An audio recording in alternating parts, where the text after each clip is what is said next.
എടാ, കല്യാണത്തിന്റെ അന്ന് ഇങ്ങനെയൊക്കെ ഒരുക്കിയാ പോരെ? എന്തിനാ ഇങ്ങനെ എന്റെ മുഖം മിനുക്കുന്നത്? എന്നാലും കല്യാണപ്പെണ്ണിന്റെ വീട്ടിലേക്ക് തലേ ദിവസം നമ്മൾ പോവേലടാ.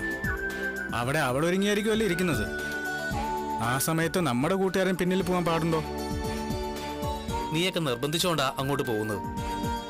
എടാ, ഇന്ന് നിന്റെ ബർത്ത്ഡേ അല്ലടാ. ബർത്ത്ഡേ ആയിട്ട് നിനക്ക് നിന്റെ പെണ്ണെ കാണണ്ടേ? ഇവന്റെ പിറന്നാൾ സമ്മാനമാണ് ഇവന്റെ ഭാര്യ. എടാ, വേറൊന്നും കൊണ്ടല്ലടാ. ഒരുത്ത ഇങ്ങനെ ആരെങ്കിലും കൊല്ലണോന്ന് പറഞ്ഞിട്ട് നടക്കുക. അവൻ കല്യാണം മുടക്കാൻ അവനൊക്കെ ചെന്നൈയിൽ കിടന്ന് പയറ്റി തെളിഞ്ഞവനാ. എന്നിട്ടാ കിരൺ അവനെ 2-3 പ്രാവശ്യം തല്ലി പഞ്ചറാക്കി. നേരെ വന്നു കഴിഞ്ഞാ ഒരു കൈ ഞാനും നോക്കാം. പക്ഷെ അവനങ്ങനെ വരില്ലല്ലോ. എന്തായാലും കാർത്തികയുടെ മുന്നിൽ ചെന്ന് നിന്ന് ഇങ്ങനെയൊന്നും സംസാരിക്കാൻ പാടില്ല.